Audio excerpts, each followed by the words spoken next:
Right, welcome back, everyone, to the Roman Show. And on the line, we have Nick of the band Celestial Wizard. Nick, thanks so much for your time. The new album drops in July. Winds of the Cosmos is your follow-up to your first one, A Sinister Awakening. Nick, thanks so much for your time, man. Hey, man, thank you for having me. I'm really, really stoked to be on the show. Cool, man. So when I started researching here a little bit about the band, it really started... it got my attention because it says if you're into Dungeons and Dragons, Metallica, Arch Enemy, so if you were to put everything together, that's what the band is all about. Which is you gotta have a good recipe to put all that together to sound good.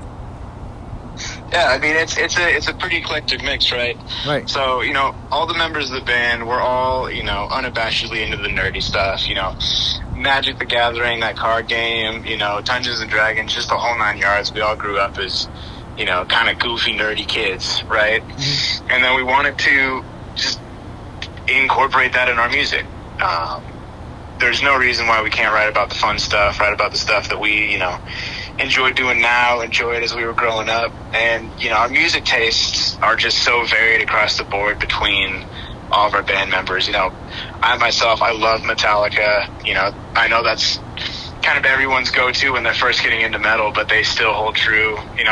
Some of us like Killswitch Engage, Arch Enemy, kind of just a variety of just the heavier stuff. And that's, we pulled a lot of just our favorite elements of each bit of those bands and kind of all put them together into one magical mix that's Celestial Wizard. So we talked about the bands, but how do you include into Dungeons and Dragons, and how do you embed that into your lyrics? Yeah, so our first single, which is out now, called Ice Realm for this new album, it's about Dungeons and Dragons. Mm-hmm. In the music video, we play some Dungeons and Dragons, talk about, rolling the dice in the choruses. We just write about a lot of the fantasy elements, monsters and warriors and battle axes and all sorts of that kind of fun, goofy stuff that you see in, all the players' handbooks and all the art and all that, nerdy, fun material.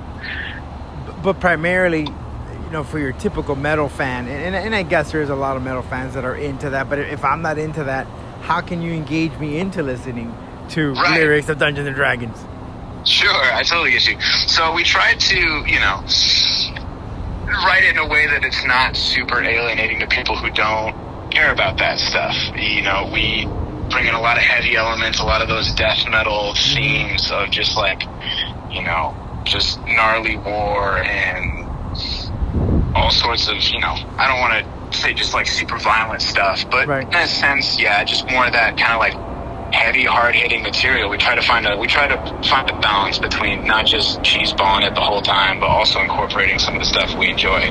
So for the average listener that's tuning in and listening to it, they might not even pick up that any of this material, especially the new stuff, is about anything nerdy. It might just come across as just some sweet, kind of melodic heavy metal.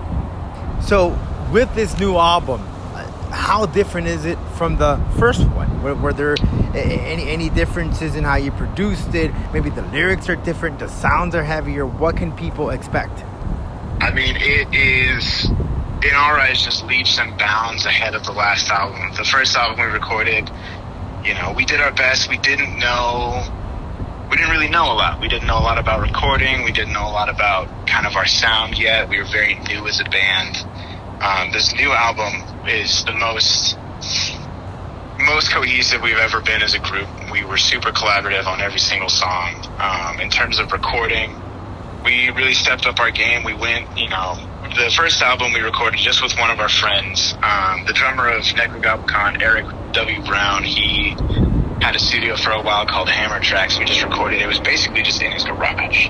This new album, we went to a studio, Rusty Sun Audio, here in Colorado. It was a world of difference, just in sound quality and just the atmosphere and everything surrounding that, creating the music.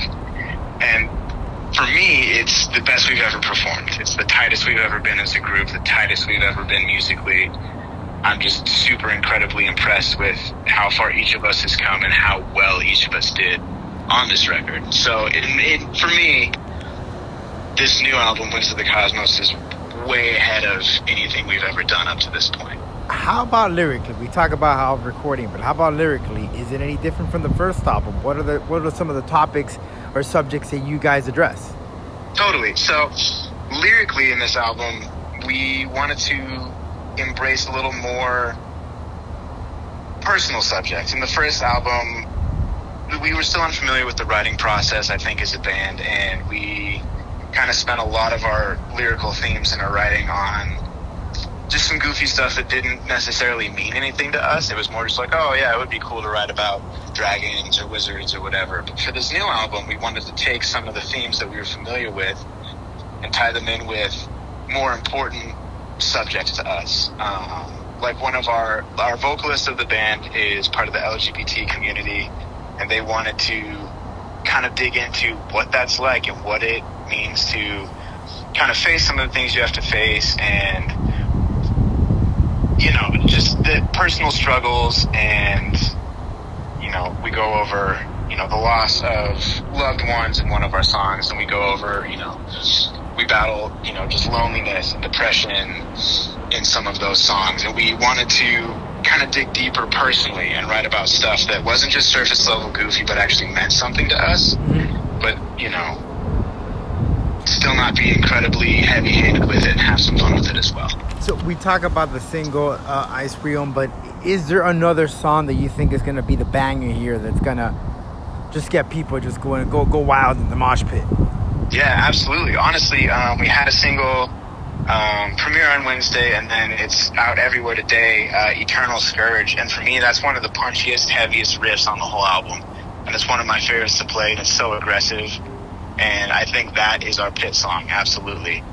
I think with those riffs, they're so fast-paced and they're so heavy. I mean, it's just a lot of chugs on those lower strings, and I think that brings the energy and that brings the heavy more than any other song I think we've written to date. I mean, there's a lot of heavy stuff on the album, but that single in particular, I think, just has so much punch to it. It's incredible.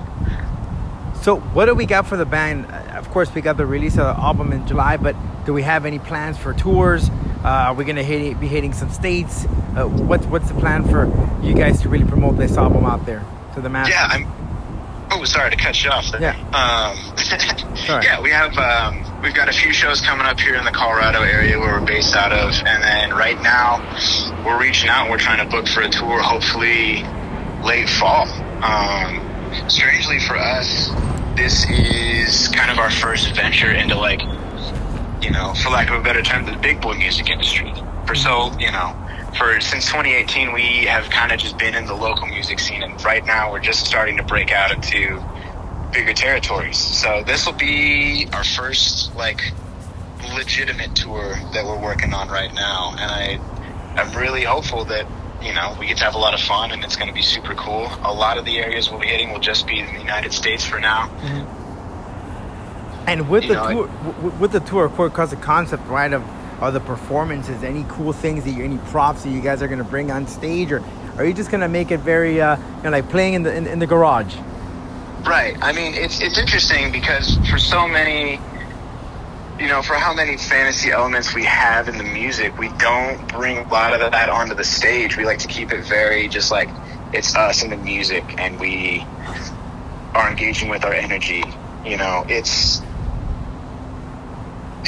It's a lot to carry around to have a whole stage build out. We have a sweet, obviously banner with our name on it, but for the most part, we like to have as much room as we can on the stage to just move around and interact with each other, maybe jump off the crowd if it's our venue. We just like to be super engaging and raw in the performance. We don't want to have to rely on any sort of smoke or props or any sort of gimmicks to deliver what we're delivering. We like to just be punchy and straight to the point. Right.